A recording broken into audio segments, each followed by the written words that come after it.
Hey there, I'm your host, TG Branfalt, and you're listening to the Ganjapreneur.com podcast, where we try to bring you actionable information and normalize cannabis through the stories of ganjapreneurs, activists, and industry stakeholders.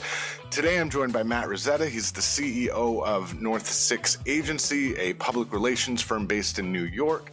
And we're going to chat about something I'm pretty familiar with, topic of public relations. How you doing this morning, Matt? TG, doing well. How you doing? I'm doing great, man. So before we get into, what you guys do over there, tell me about yourself, man. How'd you get involved first in, the PR industry, and when did you decide to start providing PR services to cannabis industry operators? Sure. So myself first, I got out of school and took a job in-house with Sony BMG, where I was doing a lot of the domestic marketing and PR for their international artists. And I was doing that as my day job, was rushing home on the commuter train here in New York City to Westchester County. And then during the night hours, I was representing athletes and trying to get them jobs overseas. And my ambitions were really just to become a full-time agent once I had enough clients and enough revenue coming in from that side of the business to make that my full-time gig. And those were my aspirations coming out of school. Quickly learned that life as a sports agent wasn't all that it was cracked up to be. Really liked my time at Sony working on the media side, and that's when I committed to pursuing a career in PR and marketing and media. And then fast forward about 4 or 5 years after that, got this crazy idea to start an agency of my own, launched it, N6A, launched it out of my basement with a few technology clients without much to my name at the time. And here we are 8 years later. We have about 51 employees. We're headquartered here in New York City. We have an office in Toronto. We work with about 70 clients spread across 30 different industries. We spun off our own dedicated cannabis division, which you mentioned earlier this year. So we were one of the first mainstream agencies, if not the first mainstream agency in the country to spin off cannabis as its own dedicated division. And, that's us as of 2017. It's an incredible story, man. And you're a young guy. Like, when you started this whole process, you were 26? Yeah, just right before my 27th birthday. Baby on the way, just closed on our first house. Wife went on maternity leave, and we figured, what the hell, we might as well just get all of our life changes done at the same time. I mean, congratulations, man. It takes a lot to, live your truth, man. And so, it seems like you're doing that. What drew you to the cannabis industry? Well, by the time we took on our first cannabis client, TG, we were probably about 5 or 6 years old as a business at that time. We had scaled our business nicely. We were in about 20 different industries, and we were starting to carve out a nice niche and reputation for ourselves as an agency that was well connected with the national mainstream media here in New York. And you started to see a lot of these cannabis brands that were used to working with niche specialized cannabis PR agencies now start to have an interest in elevating their brand to the next level in national mainstream media. And we were just well positioned at the time as an agency here in New York that was well connected nationally. We took 1 or 2 clients on sort of as a case study, test approach. This was back in late 2015 timeframe. Spent a lot of time learning about the industry, investing in the space, building out our media Rolodex, and really just educating ourselves. And that's how the whole thing got started. And then, it was about 18 months after that initial phase, we found ourselves in a really unique position where we were very well connected within the national media when it came to cannabis. Our Rolodex of clients and prospects was really strong. Our team was top notch. We had, Rob Benisco, who now runs our cannabis crew, was doing a great job really learning the industry and had an interest in building a team out. So we just felt January of this year, right place, right time. We had made the appropriate investments, and we figured, let's double down on this. And that's the decision we made earlier this year. And, we haven't looked back ever since. So what were some of the things that you needed to learn early on about this space? Well, I'll tell you one thing when we, I flash back to when we first got the thing started. First off, we saw a really unique opportunity, TG, when it came to the cannabis space. Like you talk about back in 2015, I know that sounds like it wasn't too long ago, but in cannabis, dog years in cannabis, that's like an eternity ago. And we saw an incredible opportunity where the mainstream media was very much just starting to cover the space, and their opinions and their coverage beats were just starting to evolve. And we found ourselves in a unique position where we could really help them craft their stories and craft their domain knowledge of cannabis before it got too popular. So, in terms of what we needed to learn and what we needed to do, we just wanted to make sure we were surrounding ourselves with the right people, the right types of clients who were in cannabis for the right reasons, the right media contacts who had just started to explore covering the cannabis industry on a mainstream national scale, and really just educating ourselves. Cannabis is incredibly fast paced. You have things changing every single day, not just from a regulatory standpoint, but from, every way imaginable. So at that time, it was really just about educating ourselves and doing it quickly before, other agencies got up to speed. So, was there any concern when you started this project on the industry being risky or taboo and tarnishing your firm's reputation? Well, look, in terms of our firm's reputation, we didn't really have any concern from a reputation standpoint. However, in terms of the risk, absolutely. I mean, we were really concerned about the risk. It had nothing to do with reputation, but it had to do with the fact that it was going to require a lot of time, a lot of money to make the investment to grow our cannabis division, and there really was no guarantee of any kind of return on that. So, of course, we were concerned with the risk. Just like anything, though, it's all about risk tolerance and risk reward. And we sat down, and when we looked at the upside, look at the upside. The upside at that time was, for all the risk that came with it, what was the upside? We had a chance to be the first agency in the country to do something like this on a mainstream level. We could recruit and build a team from scratch. We could create a culture and brand for the N6A cannabis division that lived within N6A, that had its own identity and personality, and really be at the forefront of, what we believed was a once in a generation opportunity. So if that doesn't get you going, then nothing will. So we were totally aware and concerned by the risk that existed. But when you do risk reward, look at the reward, look at the upside, and we made a strategic, what we believed was an intelligent decision to make the leap in cannabis, and it's obviously worked out.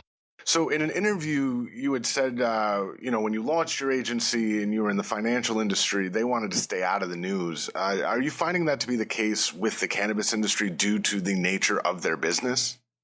No, in fact, the irony in that, TG, is we see cannabis brands with an interest in doing the opposite. They really want to focus on the 2 E's, as we're seeing it at N6A. Number one is educate. They want to educate the media. They want to see their brands as educators of the mainstream media, as the mainstream media is learning about cannabis and learning about trends within cannabis. And then the second E is elevate. They want to elevate their brand. These brands that are engaging with agencies like ours here at N6A typically are brands that are pretty well known within cannabis niche industry circles, but now feel like it's the right place and the right time to elevate their brand on a mainstream level and become national household brands. And in general, that's the trend we're seeing among these cannabis clients. There's a genuine, authentic interest and commitment to wanting to educate the media. And there's a genuine and authentic and sometimes, commercial, obviously, interest in elevating their brand to become household names.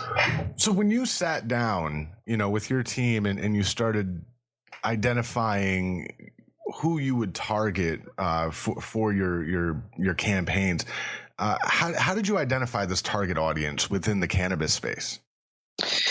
Well, when it comes to identifying target audience within the cannabis space, it's not, there's a lot of similarities. We work here at N6A with clients across, 30 some odd industries. And I think there's obviously a lot of differences between what cannabis clients are looking for and what our other clients in other industry verticals are looking for. But when it comes to cannabis and, when it comes to the target audience, I think there's a lot of similarities. I mean, in general, they're looking to communicate to a target audience that is going to see their brand as thought leaders and educators of their specific domain. In cannabis, in our cannabis portfolio, it's within whatever vertical those clients are servicing within cannabis. It could be, cannabis from an HR and recruiting standpoint. It could be cannabis from a media standpoint, consumer standpoint, financial standpoint. I think when it comes to identifying target audiences, it's just who are they trying to educate? Are they trying to educate consumers? If so, we go heavy after mainstream consumer media. Is it the investor community? If so, obviously it's going to be much more heavily focused on the financial trade publications and the business magazines and the business media and whatnot. If it's HR recruiting, it's much more about jobs and employment trade. So in terms of how we identify their target audience, it's not unlike what we do for other clients, where it's just understanding who they sell to or who they're trying to influence, and then get to the influencers within the media that is consuming that media. So I want to talk to you a bit more about a statement that you made earlier about finding the right clients. But before we get to that, we got to take a short break. This is the Ganjapreneur.com podcast. I'm TG Branfalt. If you are looking for a job in the rapidly growing and highly competitive cannabis industry, Ganjapreneur.com is the place to look. Visit the Ganjapreneur job board today to browse current openings with cannabis companies throughout the United States, from entry-level bud tender positions to executive-level career opportunities. You can also create a profile and upload your resume to be discovered by cannabis recruiters. Visit our job board at jobs.ganjapreneur.com to create your profile today. If you are a business owner, you can post your job openings for as little as $25 on our job board to reach the largest and most engaged audience of cannabis professionals on the web. Companies who are listed in the Ganjapreneur Business Directory are eligible for free job listings. If you are already signed up, contact us today via the website or send us an email at grow@ganjapreneur.com to activate your unique coupon.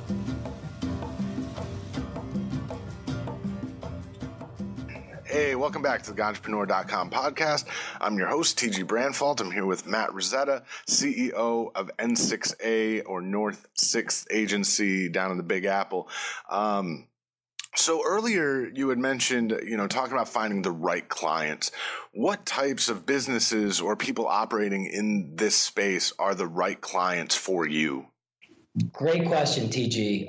For us at N6A, finding the right clients within cannabis ultimately comes down to three things. Number one, we need a client that has to have a vision, a true vision, clear vision, to elevate their brand on a mainstream level and become a household brand, because that's why they're engaging with us. They're engaging with us typically to take the next step as a brand. So if a brand wants to take the next step, they're known as a niche cannabis company, and now they want to become a household cannabis company and do that via the mainstream media, good fit, check number one. Number two, they need to have clear innovation and disruption within their sector in cannabis. So we talked earlier about some of the cannabis sectors we represent: HR, recruiting, media, consumer, data, whatever it is, whatever the sector is. If there's a clear innovative and disruptive component to their product or their service offering, that obviously is of interest to us in terms of a good potential client match. And then number three, and I would say the most important thing, is the client really needs to buy into N6A's pillars. And our pillars are three things. Speed. We work very fast. Embrace the pace. That's our mantra and our motto. So the client needs to be able to match our speed. They need to have an interest in doing things quickly, being able to, match us minute for minute. And number two, data. We're very data driven in terms of our ability to measure. So we want clients that are comfortable. We get rankings from them every month. We operate in a KPI environment. So we do look for clients that are comfortable, with the level of holding their service providers accountable when it comes to data and KPIs. And then, also buying into the people and culture. Like N6A is a people first, culture first organization, and we want clients that are good partners from us in that respect. They respect our team. Our team is incredibly hardworking. Our cannabis crew with Rob and Lauren and Carrie and Allie, and obviously the Toronto team up, in the Toronto office that services all of the social media pieces of our cannabis clients. You want a good people match between the client and our team, and I think those are the three things we'll look at. They need to have a vision to elevate their brand. They need clear and innovative disruption within their service sectors in cannabis, and they need to buy in our pillars at N6A: speed, data, and people.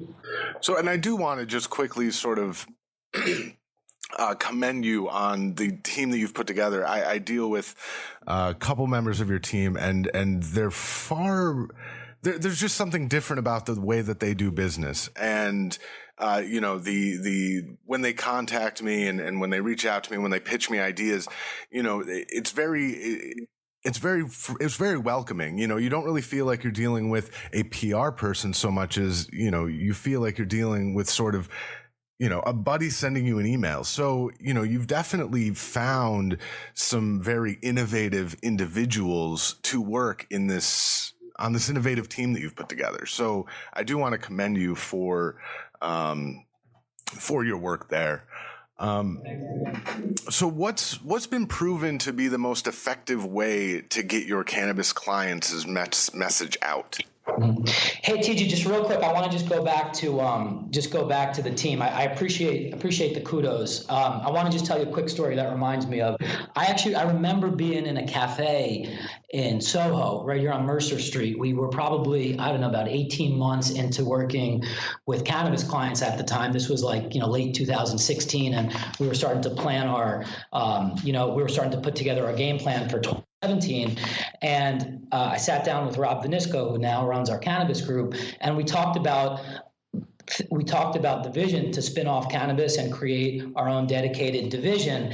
And at that time, a big part of what we were talking about was recruiting. Like, we want to go out and recruit the best talent that's motivated for the right reasons, that's committed to being a partner with clients and a partner with the media. And, I think we've recruited that way. So a lot of what you talked about with regard to our team and your experience with them, obviously I tip my hat to Rob, who runs our group. I mean, they've done a phenomenal job holding themselves to standards that, are incredibly demanding. They have created their own really unique culture with N6A culture for cannabis. There's a lot of pride in that group, and they work their butts off and they do it the hard way and the right way. And it all comes back to, I remember sitting in a cafe in Soho talking to Rob about how we're going to recruit, and that's what it all. Those are the pillars and the values that we wanted to hold our team to, and I think we've recruited that way. And it shows. I mean, it absolutely does. So what's proven to be the most effective way to get your cannabis clients' message out?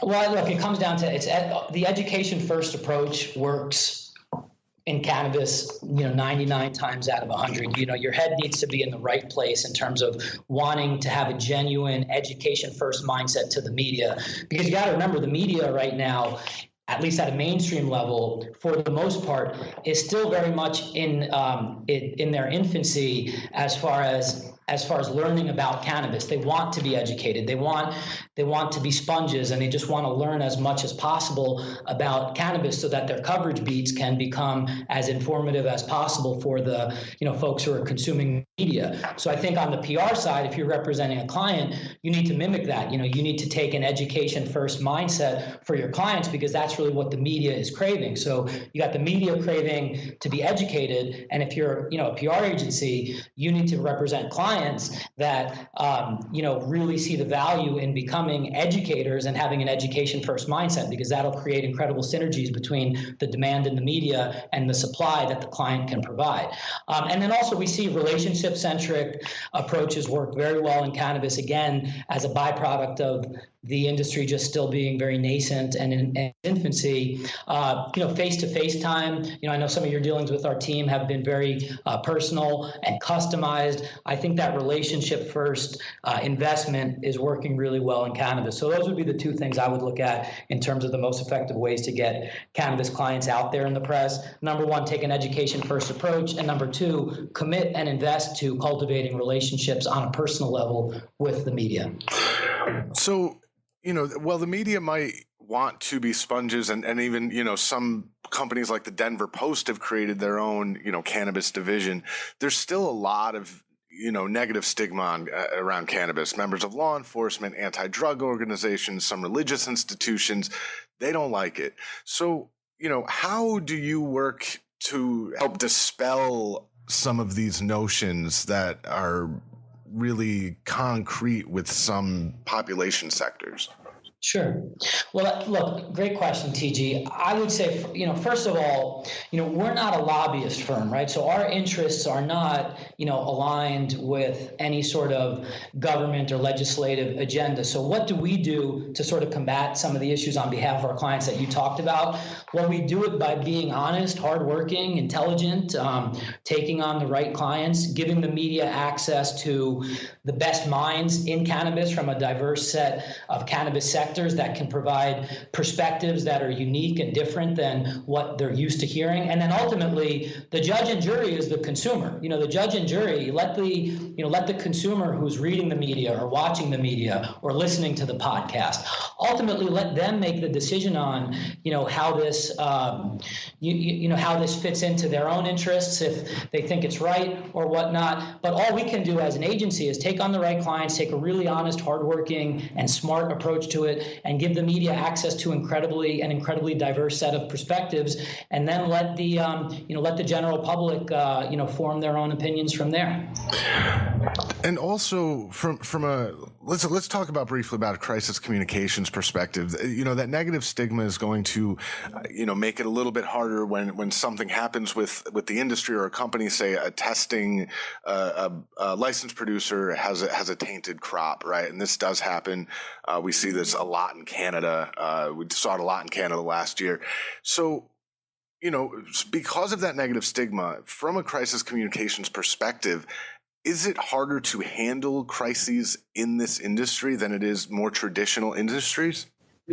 I will say this, TG, when it comes to crisis comms, so at N6A, we're handling crisis comms across so many different industries. And, from a media perspective, we're constantly commenting on a lot of high stakes, brands that are in crisis with Uber and United. I can say that the main difference we're seeing across the board when it comes to cannabis clients and their crisis situations is that it just it always feels like the stakes are a little bit higher when it comes to cannabis, because it's such a polarizing topic, and also because it still is so nascent and still very much evolving. So every time there's a crisis, the potential impact it has on the person who is being educated on the crisis seems like it's higher. It seems like it's more important. It seems like it's more impactful. So, the strategies are pretty transferable across industries. I don't necessarily think we're taking a different approach strategically when it comes to crisis comm clients than our other clients, but it just kind of always feels like the stakes are a little bit higher, and you have to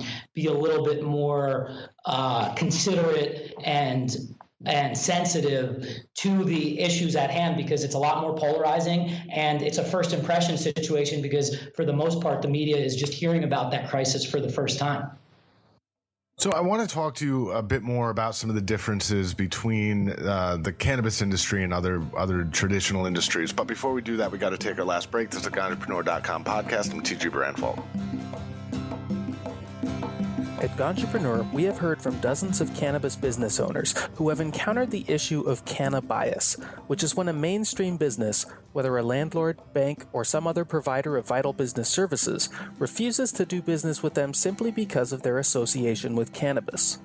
We have even heard stories of businesses being unable to provide health and life insurance for their employees because the insurance providers were too afraid to work with them.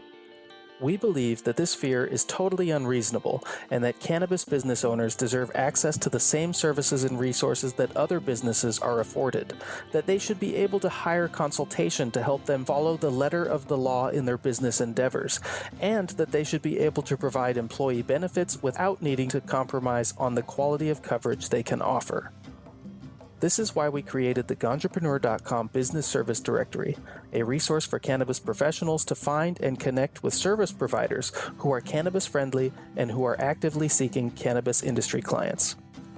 If you are considering hiring a business consultant, lawyer, accountant, web designer, or any other ancillary service for your business, go to ganjapreneur.com/businesses to browse hundreds of agencies, firms, and organizations who support cannabis legalization and who want to help you grow your business. With so many options to choose from in each service category, you will be able to browse company profiles and do research on multiple companies in advance so you can find the provider who is the best fit for your particular need. Our business service directory is intended to be a useful and well-maintained resource, which is why we individually vet each listing that is submitted. If you are a business service provider who wants to work with cannabis clients, you may be a good fit for our service directory. Go to ganjapreneur.com/businesses to create your profile and start connecting with cannabis entrepreneurs today. Welcome back to the Ganjapreneur.com podcast. I'm your host, TG Branfalt. I'm here with Matt Rizzetta, CEO of N6A, or North 6 Agency, a public relations firm. So what is different about the cannabis space from more traditional businesses from a public relations perspective? Well, I think, TG, the first thing that comes to mind is it's a lot easier to go product first in your PR approach in traditional businesses, whereas that rule doesn't necessarily apply to cannabis. We were talking about this earlier. Cannabis, for the most part, it should be an education first, product second approach, whereas because again, the media is still learning, and it's all about making sure that you're introducing them to the right people and you're educating them as their coverage beats evolve. So cannabis, for the most part, is education first, product second when it comes to the media. Traditional businesses, it's a lot easier to do product first, education second.